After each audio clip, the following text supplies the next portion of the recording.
اینجا کردستان است. کابوس فاشیستا.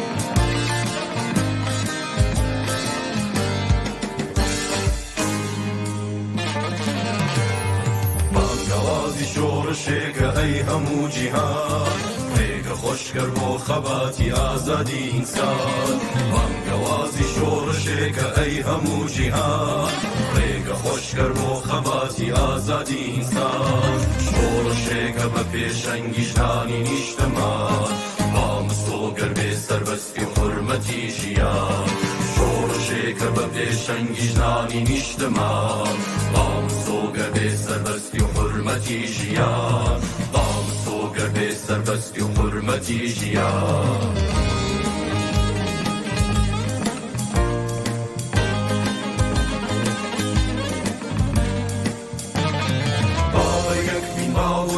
پێکاتە و گەلان یەکێتی ترس دەخاتە دڵی دوژمنان با بە یەک بین با بۆ یەک بین پێکاتە و گەلان یەکێتی ترس دەخاتە دڵی دوژمنان خۆ نەویستی بەدیدێنێ ئاوات و خەومان باڵندەی ئامانجمان ئەفڕێنێ بۆ ئاسمان خۆ نەویستی بەدیدێنێ ئاوات و خەومان باڵندەی ئامانجمان ئەفڕێنێ بۆ ئاسمان باڵندەی ئامانجمان ئەفڕێنێ بۆ ئاسمان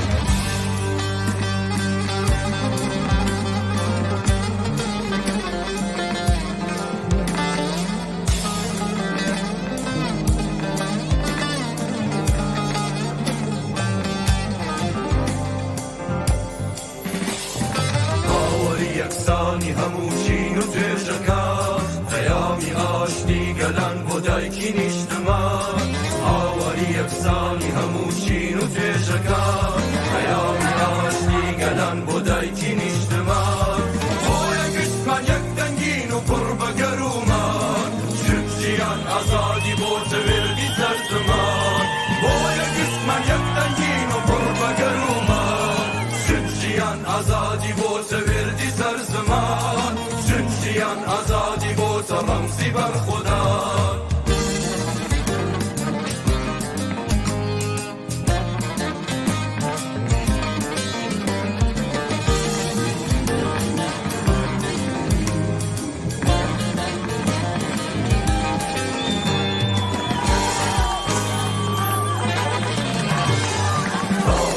کۆیلەی زۆردارانەی ئینسانەکان بۆ دەبێت چاوەڕێ مەرگ بین لە هەناسەدان چاوەکەی کۆیلەی زۆردارانەی ئینسانەکان بۆ دەبێت چاوەڕێ مەرگ بین لە هەناسەدان شۆڕشێکی گەورە بێکخەین بۆمان و نەمان با یەکجاری ئازادی بێت بەداهاتومان بۆ یەکشتمان یەک دەنگین و پڕ بە گەرومان ژیان ئازادی بۆ تەوێردی سەر زەمان چون ژیان ئازادی بۆ تە ڕەمزی بەرخودا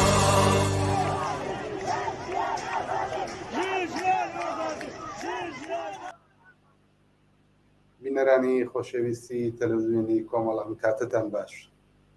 خۆشحاڵین کە جارێکی تر لە ڕێگای بەرنامەی ڕاستەوخۆوە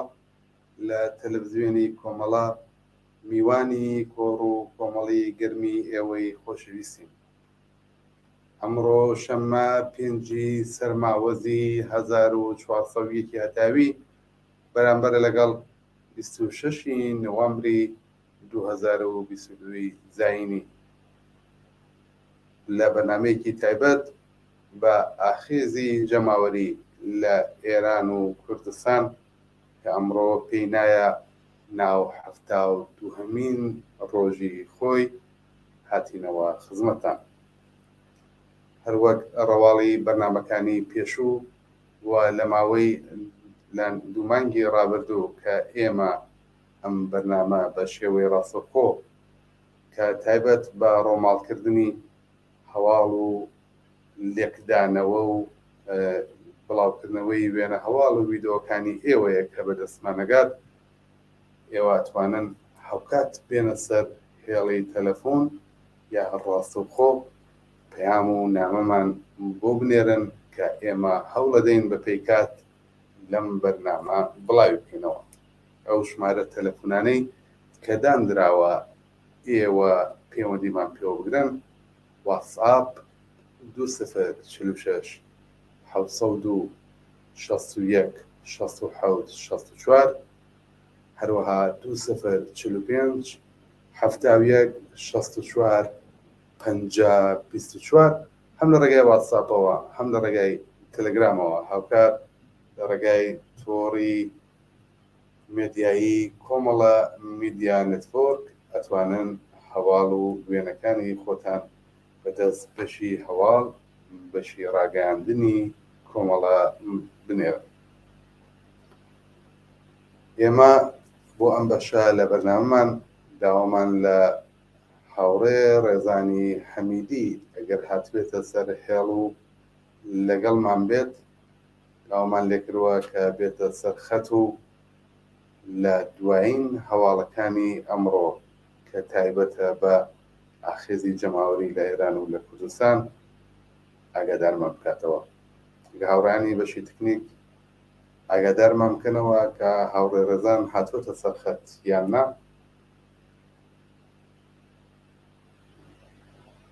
بەڵێ وا دیارە هاوڕێ ڕێزانمان لەگەڵا. هاوڕێ ڕێزان چۆنی هاوڕێ باشی سلامەتی؟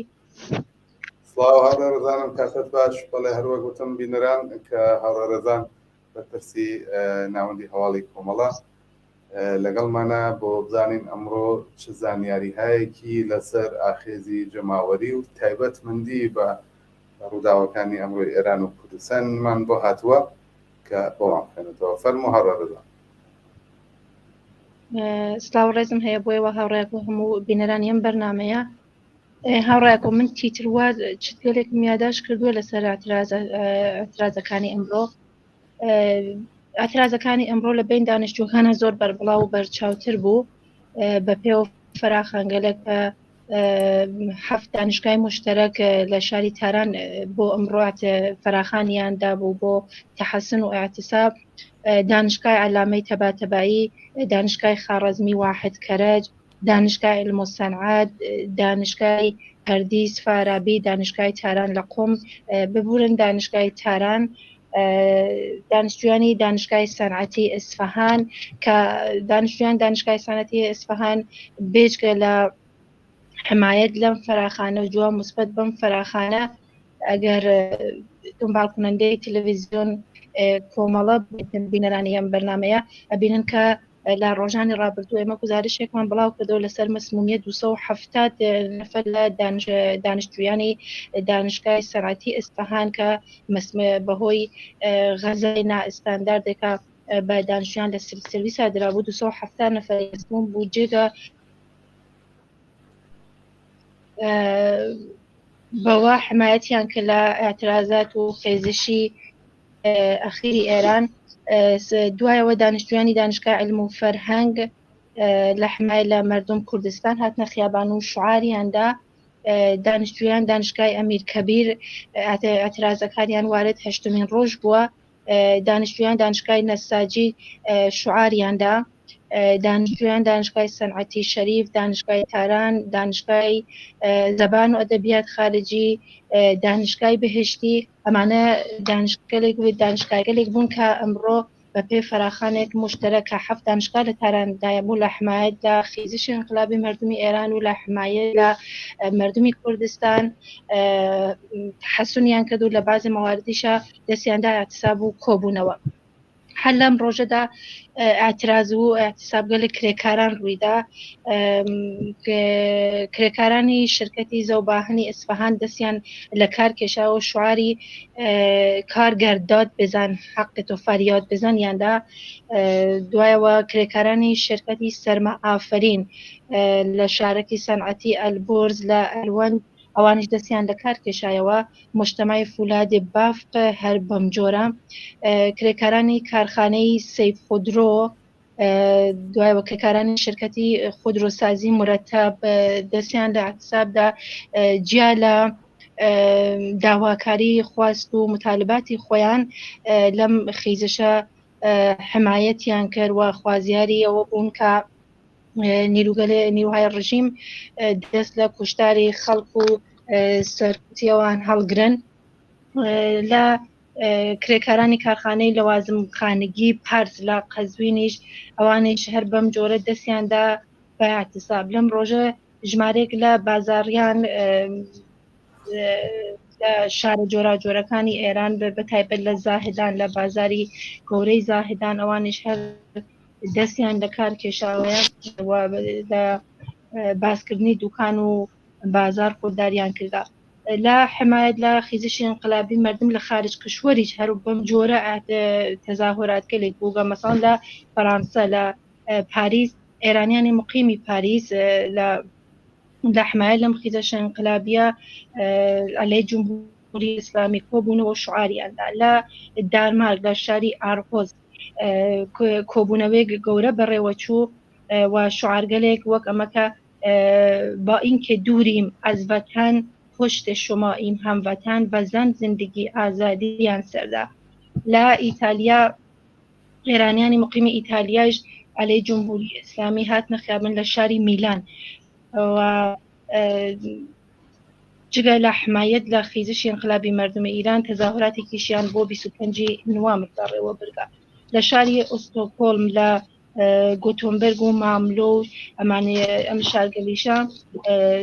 سوێد تەزاهوراتگە لە متشابه بەرگوزار بوو. لە برلین لە ئاڵمان بە مناسبەت ڕۆژ جەهانی خشونەت عەلەی ژنان کۆبوونەوەیەک گەورە بەڕێوەچوو کە لەو کۆبوونەوە لە ژنانی ئێرانیش پشتیوانی کرا. لە تورکیا لە ئیستانبولیش هەر بەم جۆرە تەزاهوراتی بەرگوزار بوو کە جیاواز لەوەی کە بۆ 25 نوامبر ڕۆژی جانوی لەغز خشونەت عەلەی ژنان بوو ئەوانش هەر بەم جۆرە لەم ڕۆژەدا لە ژنانی ئێران پشتیوانیان کرد. هەر ئەمڕۆژ جەلسەی دادگای تومات ساڵحی و ڕەپڕەکە لە دادگای ئەنقلابی ئێران لە تاران بەڕێوە چووکە پێشتریش باسمان کردو کە ئەتهامگەلێک دەخراوەتە پاڵی محاربە و فساد فی الأرض لە تایسە هیچ شتێ لەسەر ڕەوەندی دادگاکەی بڵاو نەبووەتەوە و ئەمە ئاخرین ئەخبار و گزارشاتێک بوو کە هاوڕێ ئاکۆ ئەمڕۆ لە شەبکە اجتماعیەکان و لەسەر سایتەکان بڵاو بوو. زۆر سپاس هاوڕێ ڕێزان، سپاس بۆ زەحمەتەکانتان. ئێمە لە بەرنامەهای تری داهاتووشە کاتتانەگرین بۆ وەرگرتنی دوایین زانیاری لەسەر ئاخێزی جەماوەری لە هێران کوردستان. سپاس بۆی کە قبوڵی زەحمەت کرد. سپاس بۆ وەجداری کاس بۆش. بەڵێ بەڕێزان، ئەوەی کە بیستان دوایین زانیارەکان و هەواڵەکان بوو لە لایەن ناوەندی هەواڵی کۆمەڵە کە هاوڕێ ڕێزان پێشکەشی کردین. ئاخێزەکە بەدەوامە چ لە ناوە و چ پشتیوانی هەڵسوڕاوانی سیاسی و ئازادی خوازانی ئێرانی و خارجی لە دەرەوەی وڵاتیش لەم ئاخێزە جەماوەریە. بۆ ئەمڕۆمان ئێمە میوانێکمان لەگەڵا بەڕێز حەشمی کاکاشمی ڕزایی کە دوای بینینی کلیپێک دێنەوە لاتان بۆ لێکدانەوەی ئەم ڕووداوانە و ئەم هەواڵانەی کە هاوڕێ ڕێزان پەیواز کردێت. کلیپێک ببینن دێنەوە لاتان.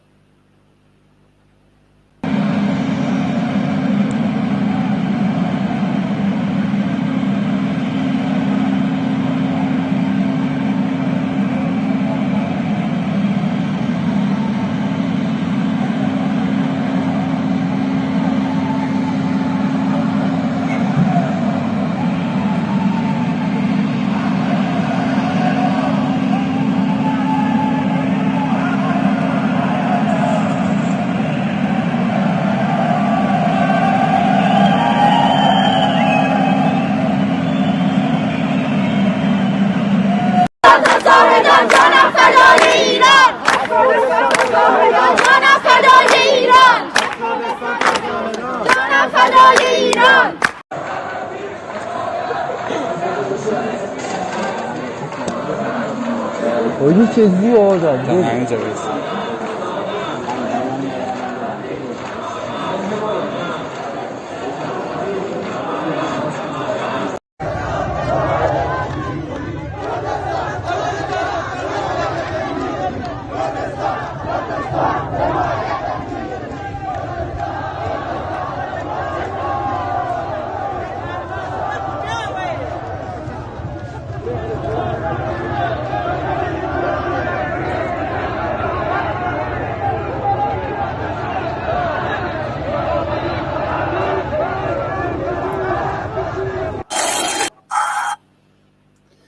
بەڵێ بینەرانی خۆشەویست هەروەکو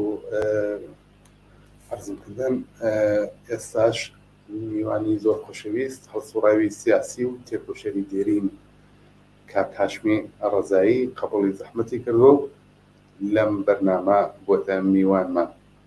کاک هاشم سڵاو لێبێ ئەم کاتت باش ئەگەر گوێ لە دەنگمانە. بەرەسلااو ئەو کاتتان باش زۆر سپاس بۆ ئێوە و ڕێز و سڵاوم هەیە بۆ بینەرانی خۆشەویستی و بەرنامەیە. زۆر سپاس کاک هاشم. ئاگاداریت کە ئەمڕۆ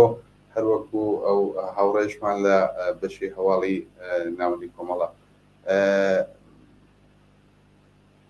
ئەخێزەکە درێژەی هەیە، ئاعترازاتەکان درێژەی هەیە و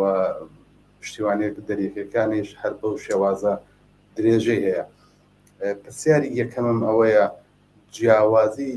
بەڵام من ڕاستەکەی ئەمڕۆمەوێ زۆر تایبەتەن بێمە سەر ئەم ئاخێزە ئەم شۆڕشە لە کوردستان، کاردانەوەکانی کۆماری ئیسلامی بەرامبەر بە خەڵکی کوردستان. پرسیارەکانم هێنمە ئەم چوارچێوە ئەگەر خۆت پێش باش بوو لە هەڵسەنگاندەکان تا لە ئاسی سەراسەریش باسم لێ کرد ئەوەش زۆر باشە بێت. بەڵام پرسیارەکانی ئەمڕۆی من کە دامناوە ئەمێ بزانم تایبەتمەندیەکانی ئەم دەورە لە کوردستان چییە. بەگشتی حەزەکەم دانم ئەم ئاخێزە ئەم شۆڕەشەی ئێستا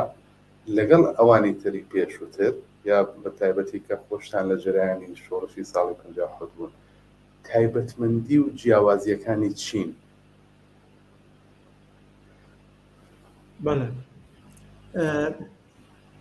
دیارە هەندێک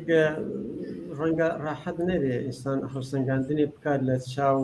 ڕاپەڕینێک کە نزیکەی 40 ساڵ لەو پێش هاتە گۆڕێ. دیارە ئەو ئیمکاناتی تکنیکی کە ئەو ئێستا هەیە مطلقا ئەو کات نەبوو. ئێمە خەبر و باسمان زۆر درنگ پێدەگەیشتەوە. پەیوەندیەکانی ئێمە وەکو چالاکان و هەرسوڕاوانی نێوە لە شارەکان زۆر زەحمەت بوو. ئێمە هەموو جارە بە کوتە کاغەزێک نامان دەرسی فەرزەن لە بۆکانەوە بۆستنەوە بە زەحمەت دەگەیشت. ئەوانە بۆ خۆی کاریگەری هەبوو. ئەو خەبەرانی کە لە ناوە بڵاو دەبۆ بەداخەوە بە دەنگی بە هیچ کۆ نەدەگەیشت، بە مێدیای جیهانی نەدەگەیشت، ڕەنگی نەدەداوە. حتا پەیوەندی بینی هەڵسوڕاوانی نێو شارەکان زۆر زەحمەت. بەڵام ئەوەی کە لەم دەورەدا بەرچاوە بەگوڕای من ئەم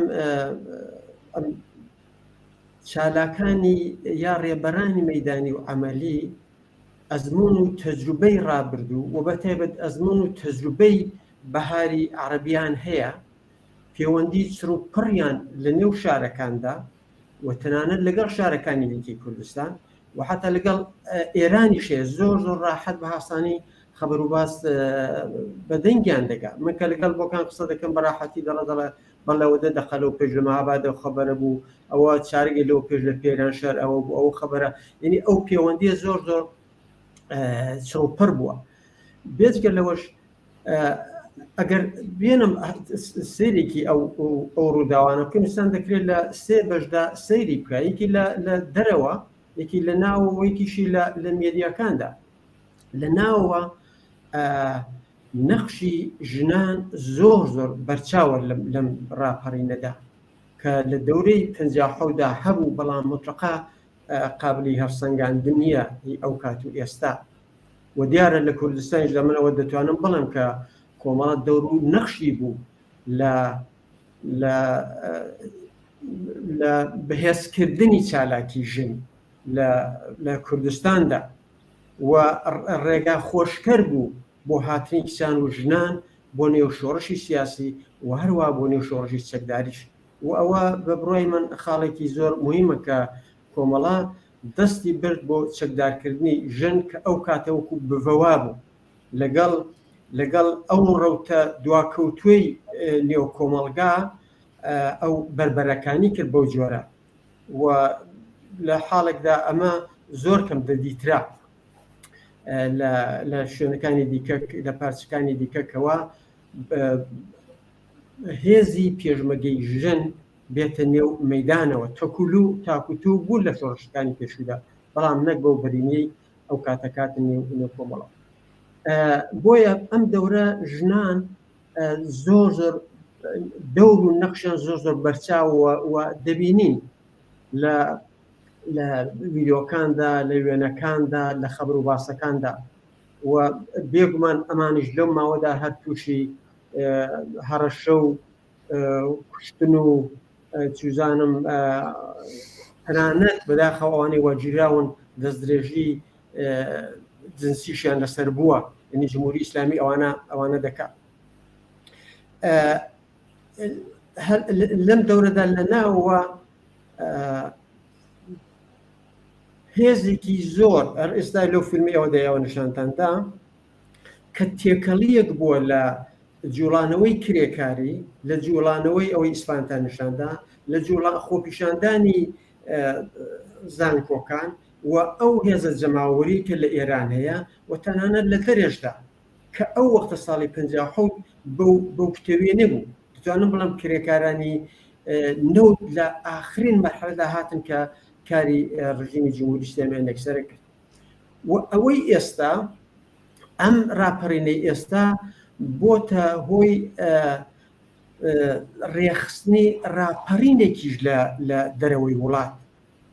کۆبوونەوەی جەماوەری زۆر گەورە وەسیعی 100,000 نەفەری کراوە ڕۆژ نییە لە شارەکانی لە شار بەجۆرەکانی ئوروپا و ئەمریکا خۆپیشاندان نەبێت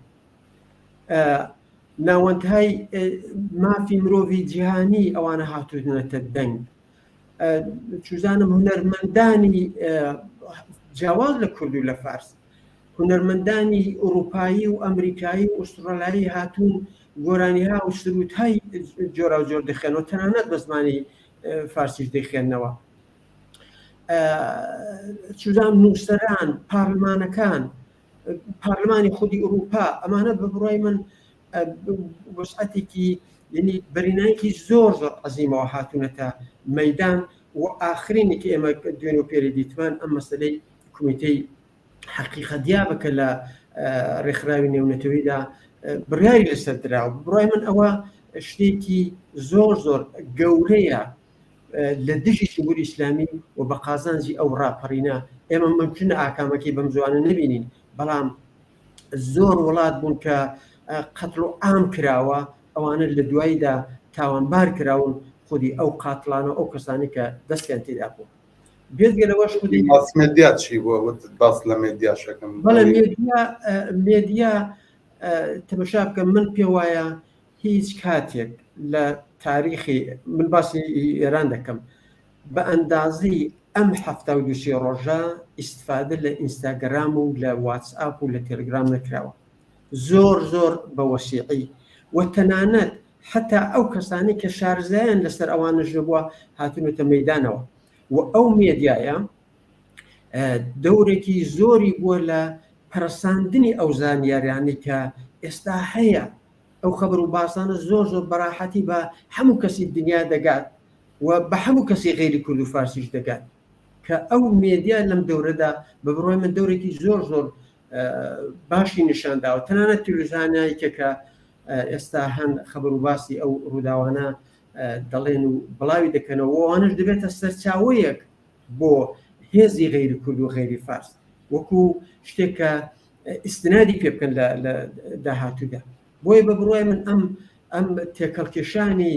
دەرەوە و ناوە و ناوەندەجیاکان و مێدیەکان ئەمە دەورێکی زۆر بەرچاو و بەرزەستەیان بووە و یەک جیاوازیش کە ئینسان دەتوانێت بیبینێت لە هەر لە یەکەم ڕۆژەکانەوە خەڵکی ئێران بڕوایان بە جمهوری ئیسلامی نییە. خەڵکی ئێران خوازیاری ڕوخانی جمهوری ئیسلامی. خەڵکی ئێران ئەگەر لە ساڵەکانی 96 و 98دا مۆتۆرسوار دەهاتن و خۆپیشان دەران هەڵدەهاتن، ئێستا تاو بە پێچەوانە بووە. ئێستا ئەوە مۆتۆرسوار و هێزی جمهوری ئیسلامین کە هەڵدێن و خەڵکی خۆپیشاندن و دوایان دەکەون. یعنی لەلایەکەوە خەڵک ڕۆحیەی ینی بەریان بەرز بووە، وریان بەرز بووە، لەلایەکشەوە وەرەی هێزەکانی ڕژیم دابەزی و هاتوۆتە خوار. کاگە هاشم، تاکتیکەکان و ئیستراتیژی کۆماری ئیسلامی تایبەتەن ئێستا لە ڕۆژهەڵاتی کوردستان چییە؟ ئەگەداری ڕووداوەکان هەیە حتمما تاقیبی وردەکاریەکانت کردووە، حڕەشە لە لایەنە سیاسیەکان دانم سەرکوب و سەرکوتی خەڵک لە ناوخۆ بگیر و ببند. بەعام چی ئەوێت ئێستا کۆماری ئیسلامی لە ڕۆژهەڵاتی کوردستان تاکتیکێک و استراتیژیەکی لە پێش؟ بەڵێ، من پێم وایە بۆ کە جوابی ئەوە بدێنەوە هێندێک بگەڕێنەوە دواوە، ئەویش ئەوەی کە بە نیسبەتی کوردستان، یعنی جمهوری ئیسلامی کە هاتە سەرکار دەستی کرد بە کوشتار لە نێو کورد، لە نێو عەرەب بەهۆی تیمسار قەرەنیەوە، و هەروەها لە گومبەدی کاووسیش لە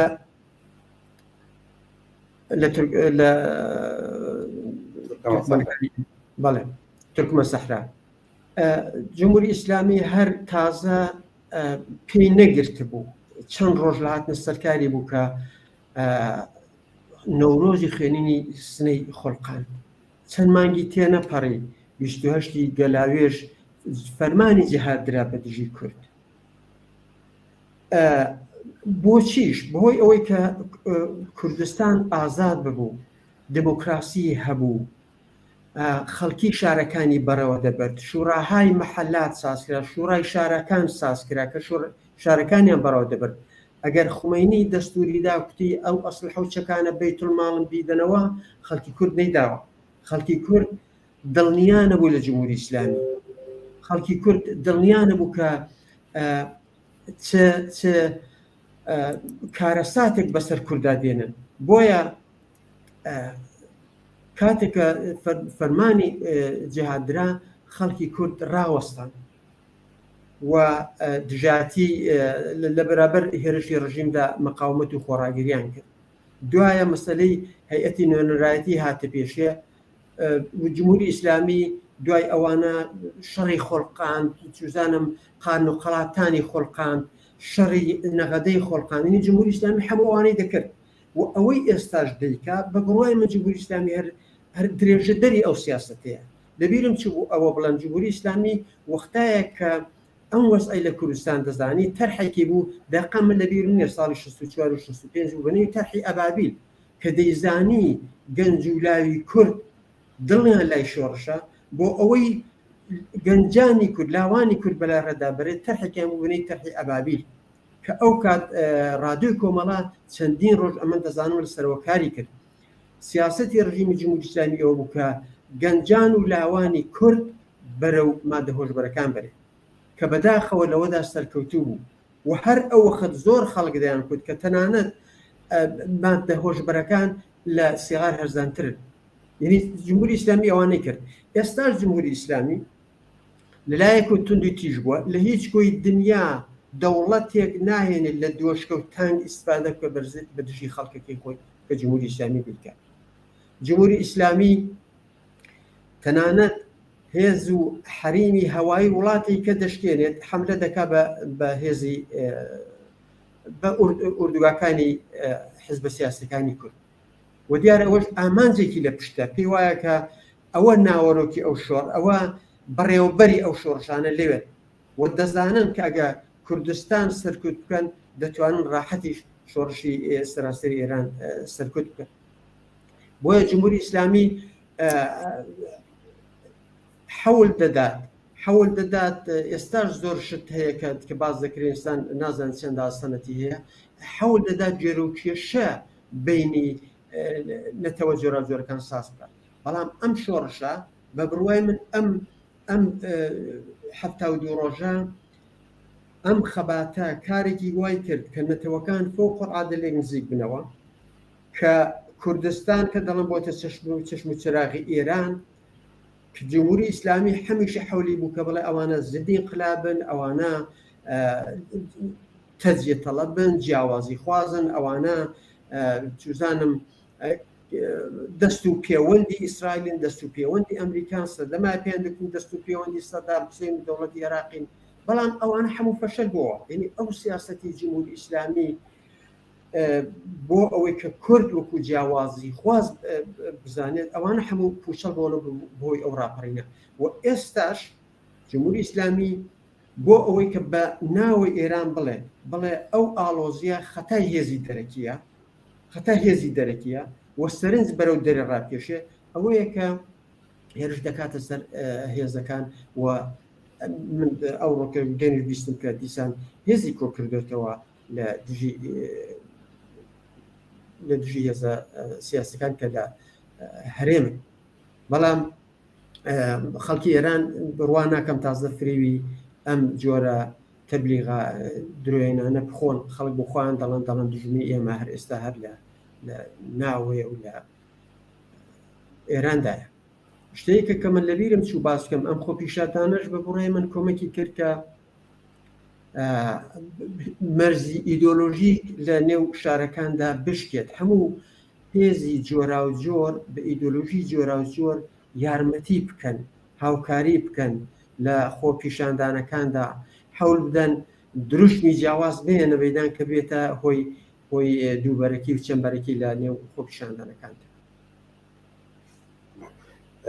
کاک هاشم ئەم ماوە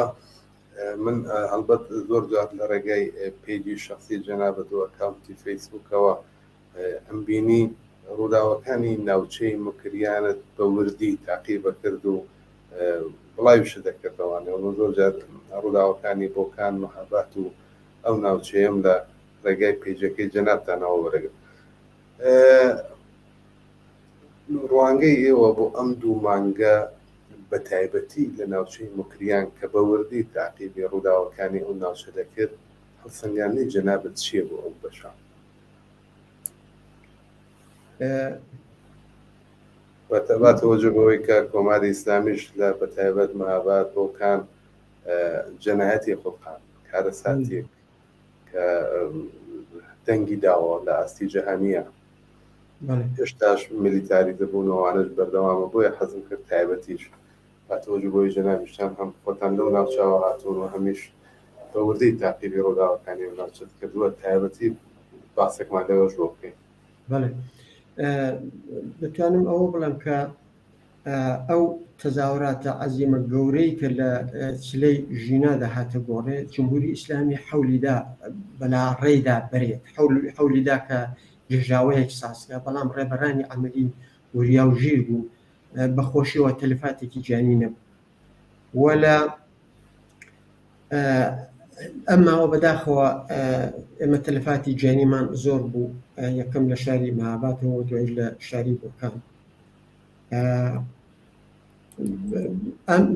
ئەم شوێنانە هێندێک جێگای مەترسی بوو بۆ جمهوری ئیسلامی، هەر لە قەدیمەوە لە زمانی شاشدا ئەو ناوەندە هەروە بوو، هەر لە قەدیمەوە کە یەکەمین کۆمار ساز بوو، ئەوە ناوەندێک بوو بۆ مکریان، ناوەندێک بوو بۆ داخوازیەکانی نەتەوایەتی و ملی، و هەر ئەو فەزاوە و ئەو کەش و هەوایە بوو هۆی ئەوەی کە شاعران و نووسەرانی گەورەش کوردیش هەر لەو منتەقەدا پەروەردە بکرێن. دیارە دوایە لە دوای ساڵی 57ەوە ئاڵوگۆڕهای گەورە کرا، یعنی خۆپیشاندانهای گەورە لە کۆمەڵاتی گەورە لە مەریوان و سنە هاتە گۆڕێ. ئەماوە مەریوان و سنەش دەورێکی و نەخشێکی زۆر زۆر بەسچاویان بووە کە لە هەموو ئێران خەڵکی دێدی. بەڵام لە ناوچەی بۆکان و مکریان من ئەوەش لە ویددیۆیەکدا بۆ خۆم باسم کردووە کە بەداخەوە لە خۆپیشاندانەکاندا کە سەرچیان دەبەست، جمهوری ئیسلامی لە نێو خۆپیشاندەراندا کەسی خۆفرۆشی هەبوو کە ڕێبەرانی ئەمەلی مەدانی دەستنیشان دەکرد هەلومەرجە کە دەخۆڵقا ئەگە تارەکایەک دەخۆڵقا ئەمانە هێرشیان دەکرد و ئەو ڕێبەرانی ئەمەلیان شەهید دەکرد دەیان کوشتن و دوان لەوانە دوو کەس لەوانە کە بەچقۆ کوژان یەکیان محەممەدی حەسنزادە بوو یەکی شیان وابزانم شاڕوخی بوو ئەم دوانە بەچقۆ کوژان یعنی ئەوە نیشان دەدا کە جمهوری ئیسلامی لە نێو خۆپیشاندانەکاندا کەسی خۆی هەیە و دەتوانێت ئەم خۆپیشاندانە بەرەو ئاقارێ بەرێت کە ئێمە کەسمان زۆرتر لێ کوژە و لە هەمان حاڵشدا جمهوری ئیسلامی حەول دەدات وانێت لە هەموو جێگایەک بە یەک جۆر عەکسل عەمەل نیشان بدات ممکنە لە شاری سنە جۆرێک بێ لە شاری مەهاباد جۆرێک کە بێ جۆرێکێنی تونند و توژی زیاتر نیشان بدات من بەبەستم ئەوە نییە کە ئێمە خۆپیشاندانەکان ئەمن پێوان بێ کارێکی خراپیان کردووە یا ئەوان بوونەتە هۆی ئەو کوشت و کوژدار جمهوری ئیسلامی منداڵێکی 10 ساڵان دەکوژێ منداڵێکی 5 ساڵان لەسەر قز دەکوژێ بێ ئەوەی کە ئەوانە شتێکیان کرد بێ خەڵک کوژران کە تەنانە لە خۆپیشاندانیشدا نەبوو ئەنی جمهوری ئیسلامی حاملی هەموو کوشت و کوشتارێکە بەڵام لە هەمان حاڵدا بە بڕوای من ڕێبەرانی ئەمەلی ئێمە چالاکانی سیاسی لە ناوە وەریا بن کە جمهوری ئیسلامی پلانی هەمیشە هەیە لە نێو خۆپیشاندانەکاندا ممکنە لایەنی کەشە بن کە حەول بدەن ئەو خۆپیشاندانە بەرەو تونند و توژی بەرن ئەمن کتومە من فیلمم دیوە کە لە نێو خۆپیشانداندا یەک دوو کەس کە کراسی سووریان لەبەردا بووە 2 نەفەر یەکی لە شارێکی غەیری کوردنشین ئەمانە لە نێو خۆپیشاندانەکان بوون کاتێک هێزی نظامی هاتووە ئەوانە دوای چون لەگەڵ ئەو هێزی پۆلیس تێکەڵ بوون و وەکو لیباس شخصی هاتوون لە خۆپیشاندەرانیان داوە من پێ وایە ئەو وەکو خاڵێک ئێمە دەبێت لە بەرچاو بگرین بە وریاییەوە تەماشاکەین ئێمە حەول بدەین شارەزایەکی ورترمان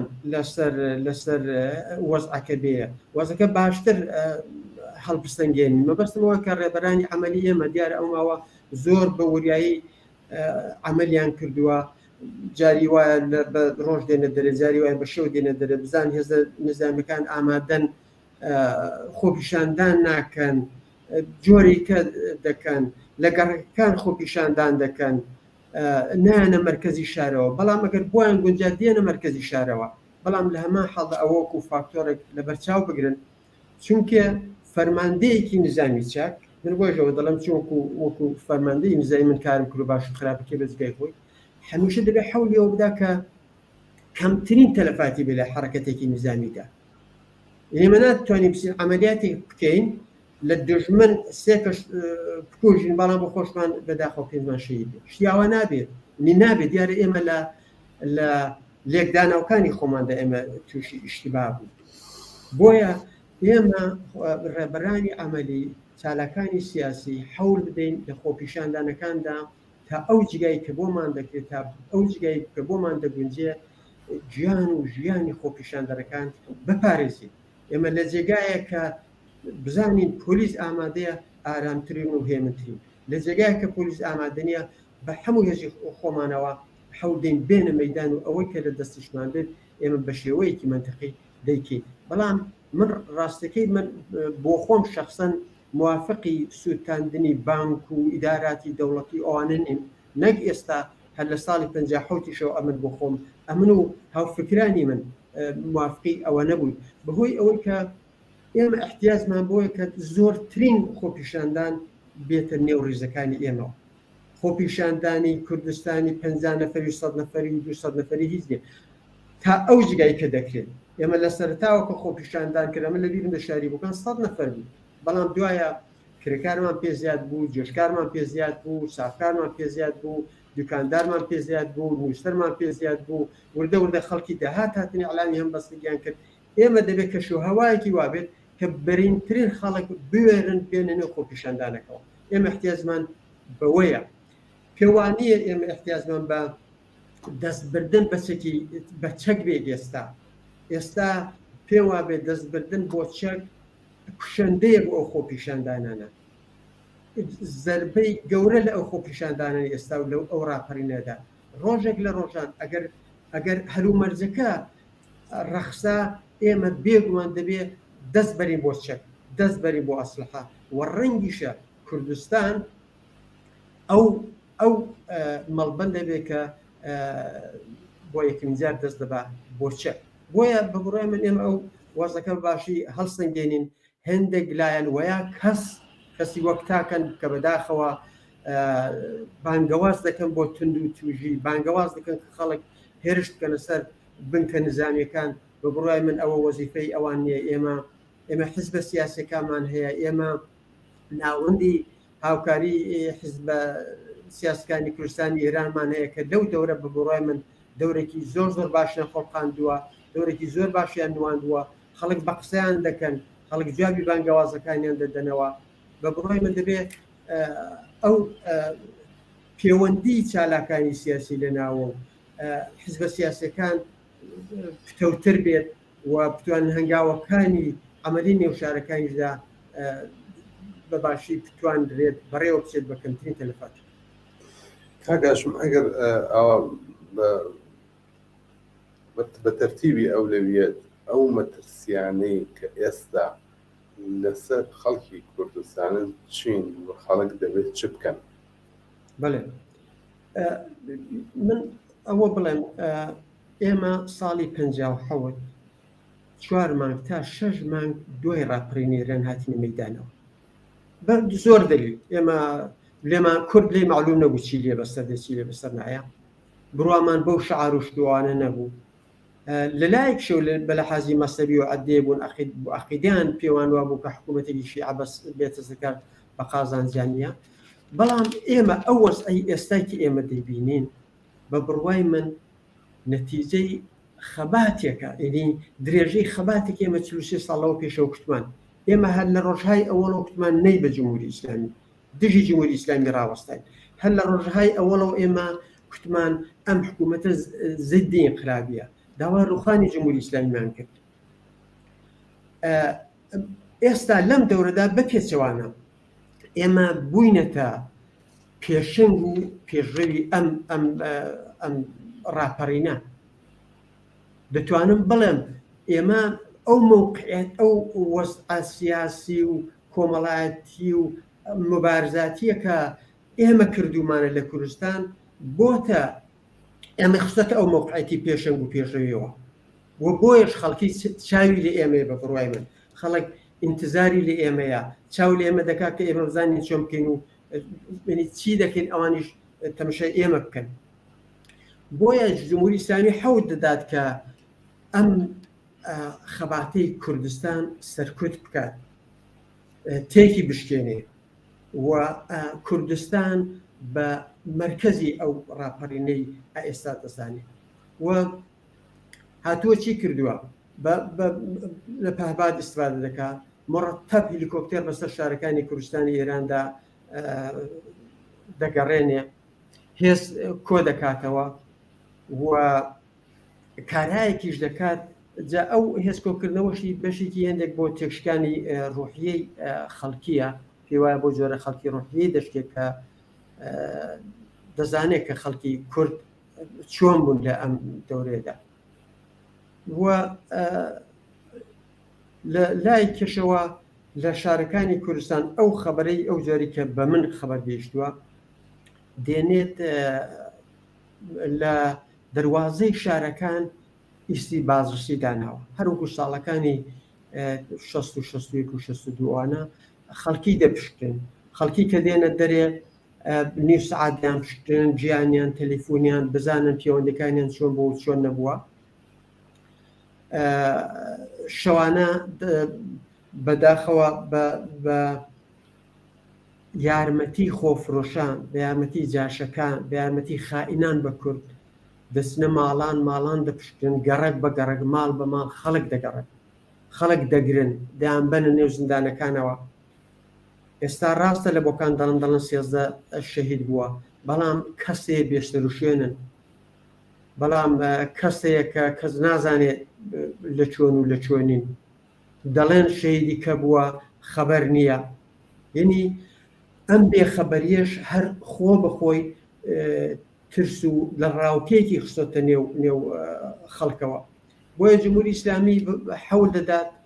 ئەوەی زەختێتی بێخێنتە سەر کوردستان و هەر لە ماوەشدا ئەمە دیتمان لە گازی شیمایی ئیسفادەی کردووە، لە جوانڕۆ لە گازی شیمایی ئیسفادەی کرد کە فیلمەکەی دیتراوە وا بزانە بنێوی هیکسا کڵڕێتان ئیسفادەی کردووە. دیار من شارەزای ئەو بوارەنی من هەر ئاوا بیستومە و لە بۆکان و لە پیرانشەری لە گازی شیمایی ئیسفادە کراوە. لە شاری بۆکان خەڵکی پیان وابوو کە ئەوە ئاوی شار دەرماندراو کراوە و بڵاو بۆەوە داوان شخصن لە من کرد کە من بڵاوی کەمەوە کە ئاوی شار دەرماندارکراوە کە منەوەم نەکرد، بەڵام خەڵکی دیکە کردیان. بەڵام دوایە معلوم بوو کە ئەو خەڵکی کە دەڵێن لە بینی 50 تا 100 نەفەردا تووشی زگچوون و تووشی ڕشانەوە بوون، ئەوە بەهۆی ئەو گازە شیمیاییە بووە کە لە شاری بۆکان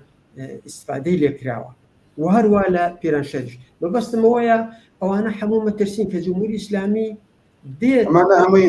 کاگاشمورە ئەمانە هەمووی کۆماری ئیسلامی دەیکەن، سەرکوبە زیندانە دەرمان مەسمومکردنی ئاوەکانە. ئەگەر هەمووی فەرز بگرین کەوایە بەکارهێنانی گازی ئەشکاوەرە، تۆمە لێدان بۆ تەجزیە تەڵەبیە، هێرشکردنە سەر لایەنە سیاسیەکانە کە پێگەی کۆمەڵایەتیان هەیە لەوێ، بەدنێوکردنیانە، تەواوی ئەمانە ئەو تاکتیکانە ئەو مەترسیانن کە ئێستا لەسەر خەڵکی کوردستانێک. خەڵکی کوردستان دەبێت چ بکەن لە مقابل ئەم کردەوانەی کۆماری ئیسلامیە؟ من پێم وایە بەشێکی دەگەڕێتەوە سەر نێو خۆمان، ئەوەی کە ئێمە ئەو ماوەیە ناوەندێکمان بووە بنێو ناوەندی هاوکاتی حیزبەکانی کوردستانی ئێران کە کۆمەڵەی ڕێکخراوی سازمانی حیزبی کۆمونیستی ئێرانیش هاوکاری کردووە کە گاوان ڕاگەیاندنێکیان داوە، هەروە کۆمەڵەی ڕێکخراوی حیزبی کۆمونیستی ئێرانیش هەر ئەو ڕاگەیاندنەی داوە و داوای لە خەڵکی کردووە بێنە سەر مەیدانەکان. من پێم وایە ئەمانە هەنگاوێکی باشن، بەڵام بە بڕوای من کەمە. من پێم وایە ئەم خەباتی ئێمە من پێم وانییە کە ئەمڕۆ سبحەینەیە، ئەو خەباتی ئێمە احتیاجی بەوەیە کە ئێمە لە کوردستاندا بەرەو پلاتفۆرمێکی هاوبەش بچین، بەڵەو پلاتفۆرمێک بێ کە دەنگی هەموو ڕەنگی کوردستان بێ، داخوازەکانی ئێمە تێدا بێ. ئێمە چی دەکەین لەگەڵ وڵاتانی دەوروبەرمان؟ قسەی ئێمە چییە بۆ وڵاتانی ئوروپایی و بۆ پارلماندەکانی ئوروپایی و چوزانم ڕووناکبیرانی سیاسی و چالاکانی سیاسی لە دەرەوەی ئێران؟ گوتاری ئێمە چییە؟ داخوازی ئێمە چییە؟ ئەمە یەک. کاتێکیش کە دەگەڕێتەوە سەر ئێران، ئێمە حەول بدەین کە ئێمە زۆرترین ئێمە کەوتینتە ئەو موقعیەتەوە کە ئێمە دەبێ بە پشت بەستن بە خۆمانەوە بین بۆ ئەوەی نەخشێکی ڕێبەریمان بێت لە ئەو جوڵانەوەیدا. ئێمە بتوانین لەگەڵ کەسانێک کە ناویان هەیە لێیان نزیک بینەوە، لە ناوە لەگەڵ نەتەوەکانی دیکە بە بڕۆی من ڕێبەرانی عەمەلی ئەم کارانە دەکەن، ئەو پەیوەندیانە بەڕێوە دەبن. بەڵام ئێمە لە سەحتی سەرشدا لە حیزبە سیاسەکانی خۆمان ئەو چاوەڕوانیە دەکرێت کە زیاتر چاکتر بێنە مەیدان. لە کوردستان پێم وایە ئێمە کە لە قسەکانی وتا لە گۆشێدا من ئیشارەم پێکرد، ئەم خەباتە خەباتێکە کە بە خەباتی جەماوەری، بە خۆپیشاندانەکان، بە مانگرتنەکان، بە مانگرتنی کرێکاران، بە مانگرتنی حەمل و نەقل و ترانسپۆرت، ئەوانە دەبێت هەموو ئێمە بتوانین تێکیان بخینەوە. بەو مەجموعەیە کە ئێمە دەتوانین کاری ڕژیمی جمهوری ئیسلامی یەکسەرە بکەین و لە هەمان کاتدا ئێمە تا ئەو جگای کە دەگونجێت لە کوردستان ئێمە گیان و ژیانی خۆپیشاندەران بپارێزین تا ئەو جگای کە ئیمکانی هەیە و دەگونجێت ئێمە حەول نەدەین بۆ ئەوەی کە کەسمان زۆر لە شەهید بێت. بە بڕۆی من ئەمە خاڵێکی مهمە، ئەمە ناتوانم لێرەوە بەڵام چۆن، بەڵام چالاکانی سیاسی لە نێوە ئەوە ئەرک و وەزیفەیانە. شتێکی کەشکە لە ناوەی کوردستاندا بە بڕۆی من مهمە و دیارە ئەو ئەرکە دەگەڕێتەوە سەر شانی چالاکانی سیاسی لە دەرەوە. ئێمە ئەو ماوە بەداخەوە کەسمان شەهید بۆ لە کوردستان، کەسی بریندارمان زۆرە و لە دەرەوە بتوانن یارمەتی ماڵی کۆکرێتەوە بۆ ئەو بنەماڵە شەهیدانی کە ئیمکاناتی ماڵیان کەمە، بۆ ئەو بنەماڵانەی کە کەسیان بریندارە و بۆ کۆکردنەوەی داوا و دەرمان. هەر ئێستا ئەوەندەی کە من ئاگادارم ناوەندی جۆرا و جۆر لە شارەکانی ئوروپادا ساز کراوە بۆ ئەم جۆرە کارە ئینسانیانە. مهم نییە بە بڕوای من ناوەندهای جۆرا و جۆر هەن، 7 نەفەر لەولا و 5 نەفەر لەولا و هیچ ئیشکالی نییە. ئەمانە ڕۆژ لە ڕۆژان ممکن ببنە چەند ناوەندی زۆر زۆر وەسیع و گەورە، بەڵام ئەوەش ئەرکێکە کە لە دەرەوە دەکەوێتە سەر شانی چالاکانی سیاسی بۆ یارمەتیدان بە لەحازی داوا و دەرمانە و بە لەحازی ماڵەوە بە هاشم گیان ئێمە 5-6 دقەیە کاتمان ماوە. یەک پرسیار لە سەقزۆ بهاتووە. ئەڵێ سڵاو لە بەڕێوەبەری بەرنامە و میوانی بەرنامەکەتان پرسیارێکمەیە بە فارسی نووسێتی مەڕاستە خۆی ئەڵێ لە رابطە بەو داخوازی ڕۆژی پێنجشەممە خەبەرهایەک لە بازاڕی سەقز و شارەکانی تری کوردستان بڵاو بووە و زۆر کەس لە پەیجە شەخسیەکانی خۆیان دەستوریان کرد و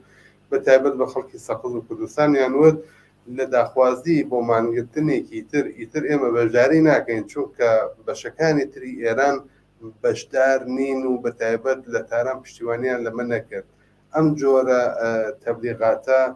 بە نەزەری من خەتەر ناکە. حەزەکەم زانم نەزەری ئێوە چییە؟ ئەگەر بتوانی بە کورتی جوابێکم بەمە بدەیتەوە ئەگەر لە حاڵی بوو بێتی لە منزوریان بین. بەڵێ زۆر چا حاڵی بوو. من ئەوە بڵێم ئێمە لە کوردستاندا بوونێتە پێشنگە. ئێمە ناتوانین خۆمان هەڵسەنگێنین لەگەڵ خەڵکی ئێران. خەڵکی ئێران نهاتوونەتە ئەو پلە و ڕادەی خەباتی ئێمە. بۆیە بە بڕای من جمهوری ئیسلامی حەول دەدات ئەو جێرە و کێشەیە سازکات، بڵێ من پێوە بەشێک جمهوری ئیسلامی دەستی لەوانەدا هەیە، بڵێ ئەوە نییە خۆ خەڵکی ئێران هیچ ناکەن و تاران هیچ ناکە و تەورێس هیچ ناکە و نازانم مەشەد و ئیسفان وانە هیچ ناکەن و کورد هیچ دەکەن، کورد ئاوە خواندن بە کوشت. ئەمە پلانی جمهوری ئیسلامیە. ئێمە نابێت مەودا بدەین بە ئەو جۆرە پلانانە و ئێمە دژی خەڵکی غەیری کورد هەستین. من پێ وایە خەڵکی ئێران ئەوان دەیکەن بە شێوەی خۆیان. خەبات هەر ئەوەنێ ئەتۆ بێ مەیدان و حتممە دەیە بە ڕۆژدابی، ئەوان بە شەو دەیکەن. ئەوان من هەر دێشەوە کە ئەمن لە زۆر شارەکانی ئێران ئەمن دیتەوە بخۆشم بەڵام کردێتەوە خۆ پیشاندانای گەورە بووە هاتوونەتە مەیدان. هەر ئەو ڕۆکە لە 7 زانکۆی ئێران وەسیعەن هاتوونەتە مەیدانەوە. بۆیە هەڵە کرێکارانی ئیسفان ئەوە هەروە بووە، کرێکاران لە شوێنە جۆرا و جۆرەکاندا ئەم شۆڕش سەر و خواری هەیە. لە بازە شوێنێک دەچێتە سەرێ وەکوەوەی لە کوردستان دەچوو ئەو پەڕی خۆی لە شوێنی کە دێتە خواردکە، دێنی وەکو مەوجێکی دەریا وایە. ئێمە هێندێک جار دەکەوینە سەر مەوجەکەەوە، هێندێک جوارێک لە خوارەوەی. بەڵام ئێمە پەیوەندیمە احتیاجی زۆر حیاتیمان هەیە بەو پەیوەندیانە لەگەڵ خەڵکی غەیری کورد. ئێمە نابێ بەوەی کە دڵسارد بینەوە بڵێن ئەو ڕۆژە کە ئێمە بانگەواز کرا لە ئێران شتێکی ئەوتۆ نەبوو. ئێمە بۆیە هەین، ئێمە بۆیە خۆپیشاندانەکەمان بێت، ئێمە ڕێکخراوین لە ماوەی 43 ساڵی ڕابردوودا. ئێمە ڕێکخراو بووین، خەڵکی جۆ دەدەنە حزبە سیاسیەکان لە کوردستان، جۆ دەدەنە بانگەوازی ناوەندی هاوکاری، جۆ دەدەنە کەسایەتە سیاسیەکان. بەڵام لە ئێراندا بەداخەوە ئەوە نییە و ئەوەش ئەم مشکلش بە ئێمە چارەسەر ناکرێت، بە ئێمە حەل نابێت. بۆیە هەر جوڵانەوەی کە لە ئێران دەکرێت جا خۆپیشاندانێکی 50 نەفەریە دژی ڕژیمی جمهوری دژی دیکتاتۆری خۆپیشاندانی خوێندکارانە خۆپیشاندانی کرێکارانە ئەوانە هەموو هێز دەدەن بە ئێمە ئەوانە جێگای هیوان بۆ ئێمە نابێت بکەینە ئەو مەدانەوە خۆمان هەڵسەنگین بڵێن ئێمە ئاواین بۆچی لە تاراناوانە بوو ئێمە کەوتینەتە موقعەتێکی پێشنگەوە لە ئێراندا و ئەو دوو فازی جیاوازین ئێمە ئەگەر لە کوردستان ساڵی 57 لە دوابووین ئێستا بە پێچوانە خەڵکی ئێران لە ساڵی 1401 لە دوای ئێمەوە ئێمە لە پێشی ئێمە چەندین هەنگاو لە پێشین لەو ڕاپەڕینەدا و ڕەنگە ڕێگاشی ئەوە بێ کە ئێمە ئەو هەنگاوانەمان هێندە شلترکەینەوە بەو توندیە نەڕۆینە پێشێ ئێمە بە ئیسلا ئارامتر بەڵام ئیدامەدار بێت بەڵێ ئیدامەدارە من بۆ خۆم شخصەن عەقیدەم بەوەیە کە ڕاپەڕین سەر و خواری دەبێت دێتە خوارێت ئەم ڕاپەڕینە ناشکێت ئەم ڕاپەڕینە من لەسەر ئەمە یەک پرسیارت بۆ لێ بکەم کاگاشم 3 دقەمان فرسەت پێشبینی ئێوە بۆ شۆڕشی ژینا چییە؟ پێت وایە کە ئەم شۆڕشە سەر دەکەوێت یا کۆماری ئیسلامی لە ڕێگای سەرکوب و سەرکوتو بە خوێناویکردنی سەر شەقامەکان ئەم شۆڕشە سەرکوب بکات کام احتمال بەڕای جەنابتان نزیکترە و پێدەچێت هەمیشە عەقیدەم بە سەرکەوتن بە قیام و ڕاپەڕین بووە یەک قسەم هەیە هەمیشەش کردومە لە سەفەکانی خۆمدا هەیە نووسیومە هیوا بە داهاتوو ڕەمزی ژیانە یعنی ئێمە هەمیشە هیوامان هەیە هیچ دیکتاتۆریەک نەماوە لە دیکتاتۆری وەکو هیتلەر هەبوو سەدام حوسێنیش هەبوو یعنی دیکتاتۆری ئاخری نییە دیکتاتۆری ئاکامی نییە بە بڕۆی من ئەوە هەر لە ئاخریدایە کە جمهوری ئیسلامی و جمهوری ئیسلامیە دەفەوتێت جمهوری ئیسلامیە کە خەڵکی بە دەورۆ نەماوە جمهوری ئیسلامیە کە ئێستا لە تەواوی دنیا دژی جمهوری ئیسلامی بۆیە ئێمە وەسیعترین پشتیوانی ئێستا وەسیعترین پشتیوانی ملیۆنی لە ناو و لە دەرەوە هەیە بۆ پشتیوانی لەو جوڵانەوە من لەوەدا دڵنیام ئەو جوڵانەوەی ئێمە درەنگ یا زوو سەر دەکەوێت و ئەوە ڕژیمی جمهوری ئیسلامیە کە چۆکدا دەدات ڕژیمی جمهوری ئیسلامی جواب تا ئێستا جوابی بە هیچ ئیسلاحێک نەداوە هیچ کەسێک نابێت جۆبداتە بانگەوازی ئیسلاح تەڵەبی و ئەوەی کە وەختی خۆی محەممەدی خاتمی و ئەوان کردیان جمهوری ئیسلامی لەلایەک و کشتار دەکات لەلایەکشەوە ئەوانە دێنێتە مەدان وەکو ئەم ئیسلاح تەڵەب و بە ئیسلاح تیپی محەممەدی خاتمی ئەوانە و بەداخەوە لە ناوی لە کوردستانیشدا لایەن هەیە کە باسی خەتی سێ دەکات کە ئەو کوتراوە نووسراوە هەیە دیارە بە فارسیە خەڵک دەتوانم بیبێن کە لێوێدا دەڵێ خەتی سووەمە کە مەبەستی خەتی سووەم ئیسلاح تەڵەبیە و دەڵێ قانونی ئەساسی بنووسینەوە و حتا باسی وەردەکات کە جمهوری ئیسلامی بخۆی لەو پەیوەندەدا مەسئولیەتی هەیە بەهەرحاڵ منەگە قسەکەم خولاسەکەمەوە ئەوەیە کە ئەو ئێمە سەرکەوتن بۆ ئێمەیە و ڕوخانیش بۆ جمهوری ئیسلامیە جمهوری ئیسلامی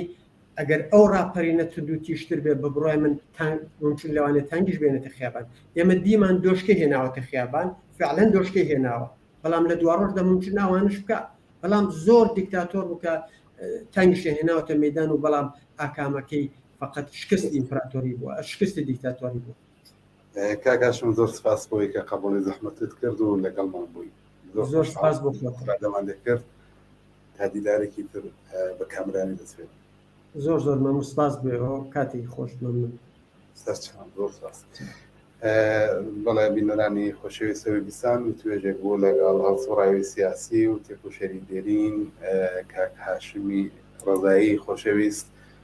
چەند پەیامان بۆ هاتووە بە کورتی بیان خوێنەوە نووسێتی داوا لە تەلەڤیزیۆنی کۆمەڵە و حیزبی کۆمونیستی ئێرانەکەین کە لە ڕابطە لەگەڵ ئەو شایعانەی کە ئەیانەوێت ئیختلاف خێنە بینی خەڵکی کوردستان و باقی شارەکانی تر ئەمان بە فراخان جواب بدەنەوە ئەوان نادەنەوە و تەفرەخەندازی یەکەن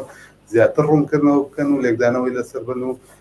بۆی کە یەکڕێزیەکان نەشێوێت کورد پەیامەکەی تۆزێک درێژترە من کورتم کردەوە نووسی شتێک خواهشتان لە یەکەین کە لە بەرنامەی زیندوو تەرخان بکەن بە بینەران. ئەم بەرنامە تەرخان کراوە بە بینەران بۆ ئێوەیە، پرسیارتان، تەلەفۆنتان، نەزەراتتان هەرچی بێت ئێمە ڕنگدانەوەی بێت حتمما لەم بەرنامەیە. بۆ یەکە بە پێی وەزعیەتی ئینتەرنێت شاید لەم ماوەیە کەمتر پەیامیە بۆ چوونی بینەران هاتبێت، بەڵام دڵنیا بن کە ئەم بەرنامە مادام زیندوو و بە زیندوی میوانی ماڵەکانیەوەیە حتمما تەرخان کراوە بۆیە. بینەرێک بتوێتی تەماسی لەگەڵاگرم بەسەر چاو حتمما بەدووی تەماسی لەگەڵاگرم، ئەگەر ئیمکانی بێت ژمارە شەخسیەکەی خۆمەتەیە پەیامم بۆ بنێرە حتمما لەگەڵا. زۆر سپاس بۆی لەگەڵمان بوون، سپاس بۆ هاوڕێیانی بەشی تەکنیک زەحمەتیان کێشا، تا دیدارێکی تر بژین بە شادی.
ستم عورتي بريبو لجن وجان وآزادي